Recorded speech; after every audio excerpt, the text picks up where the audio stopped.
Alright, we're going to do Directive 51 and the Survivor Diaries. Okay, people, listen up. I'm getting a lot of questions about this Directive 51 thing and the people with the orange wristwatches and with all the other crap we got going on. Nobody knows what the hell's going on. Well, today's your lucky day, because I'm going to give you the short version, and after this, no excuses. Right, so, first things first, yes, we got to do it. Directive 51 comes right off the president's desk, which means it's totally on the up and up. Someone invokes it, you listen. What does it say? It says a lot of things, but the part that matters is this. Certain people are now authorized to do whatever the hell it takes to clean up the big messes. Nuclear, biological, chemical attacks, pandemics, giant monsters, that sort of thing. As you might have guessed, our current situation qualifies. They're called the Division, and they're being activated as we speak. How do you know who they are? Look for those damn orange circles. You see the glow, then you'll know. Who are these people? According to Directive 51, they're sleeper agents recruited from the civilian population to be activated only when the shit well and truly hits the fan, which, if you ask me, describes things pretty good. They're not military, they're not SEALs, they're not secret agents, they're people, coming from the people to help the people. They've been trained to maintain order and public safety in domestic environments under extreme circumstances, so people like us are able to do what we do best. They could be anyone. Your neighbor, your dentist, your wife, you name it. All that matters was that someone thought they could do the job when things went to shit. And when they got the call, they dropped whatever they were doing and they hit the streets, because that's the kind of people they are. And yeah, I'm about as happy about this as you are. Somebody in D.C., called the Strategic Homeland Division, didn't have a lot of faith in people like us. Then again, you look around, maybe planning for something like this was the right idea. Anyway, you meet a division agent, you offer them any and every bit of aid you can, because they're the ones who are supposed to help us get out of this mess. Look, I know we've been busting our butts. All of us. Firemen, cops, animal control, you name it. The whole joint task force has been doing a hell of a job. But sometimes, you gotta call the cavalry. Crisis gets too big. There's just not enough of us to go around. The city needs more than we can give. So, you want the formal language? Here it is. Effective immediately, we will be liaising with the division. Our ops will be run jointly. We will have some autonomy on strategy and implementation, but division agents will have the ultimate authority if it comes to that. Hopefully it won't. You're in the field, you don't need to wait for some division honcho to tell you to pull the trigger. Now I know the next question you're gonna ask, because a ton of you have already asked it, which is what happens to them when this is all over? I know you're worried that maybe we get through this thing and these division types are gonna be running things from then on. The good news is you can relax. According to the directive, once the immediate crisis passes, they're deactivated and they go to hell home. They're not taking over New York, they're not replacing us. They're here to do a job and get the fuck out. Because they got lives and families they want to get back to. But right now, worrying about what happens when we beat this thing is pissing into the wind. We gotta beat it first. And we're gonna need these division types' help to do it. So, the first wave of agents has been activated, and I know some of you have seen them in the field. How many are coming? I got no idea. How many waves? Same thing. As many as they got, I hope. But it's not up to me. You are encouraged to talk to them, get to know them, and most of all, find a way to work with them. Build a relationship. They may be feds, but they're also New Yorkers. We're all in this together. Where does this Directive 51 thing leave us? Doing our damn jobs. You're still gonna be on the streets. You're gonna be helping people. You're gonna be doing the same thing you've been doing.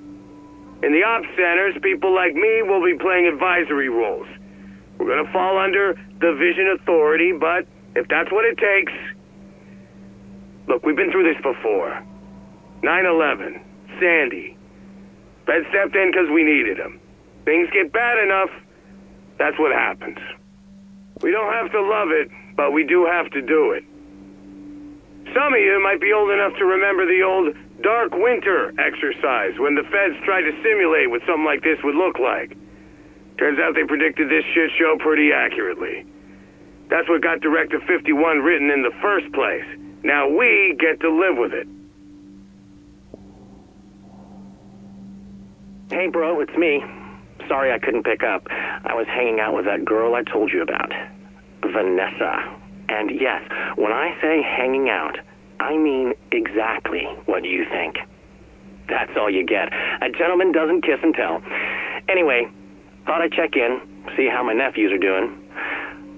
Mom keeps leaving voice messages asking me when I'm coming home for the weekend. Can you please explain to her that busy college students have to spend weekends studying? She might actually buy it, coming from you. Gotta run to class. Call me back. Later. Hey, Dano, it's me. I know, but things got a little hectic. My social essay took longer than expected, and then Vanessa got sick, and, you know, I wanted to bring her chicken soup, stream Gosling movies with her and stuff, be the doting boyfriend. You gotta get into the city and meet her sometime soon, man. But not this week. She's still sick as a dog, and this thing seems to be going around. Wouldn't want you taking a bug home to the boys. Anyway, tell Mom I'm sorry, and I promise to get out to PA for the holidays, okay? You're the best. Later. Hey, Danny, it's me. You probably heard about what's going on. They're still saying flu, but I don't know. I took Vanessa into the ER again last night. It was bad. She had a fever of 103. She was hallucinating and, well, yeah. They kept her in this time. I'm not family, so they won't tell me anything. I don't think they know anything anyway. I'm still fine. Make sure you tell Mom. But it's getting weird. So many people are getting sick. The hospitals can't handle it. And they're setting up clinics in the parks and shit. It's fucked up. I'll try you later. Hey, big brother. It's Joel.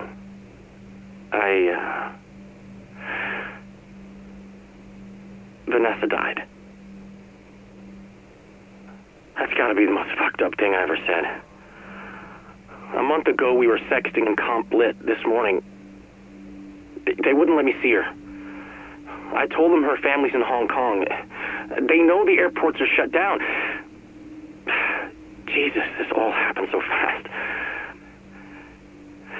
I don't know where she is, Danny. I don't know what they did with her. University canceled classes. Bridges, tunnels, everything's closed. I'm stuck here. Tell Mom I'm fine. I'm not, but I'm not sick at least. Call me, please. Danny, got your voicemail. Cell service is hit and miss these days. Like everything. Power comes and goes. You don't find a place to sleep before dark, nobody lets you in. Too afraid you're bringing a disease with you. Those nights, I end up in a hallway somewhere. Or sleeping in an alley under a cardboard box, like some kind of bum. It's fucking cold in this city, you know? Like, I knew it was, but when you can't get away from it, you realize it is a lot colder than you think. Nobody's got spare food. I'm running out of ramen. Don't know what I'm gonna do when that happens. Mom's gonna be fine, Dano. Yeah, I'm sure it's something else. It's Joel. Don't know if these things are getting through. Tell Mom I love her. Tell her I'll be home soon.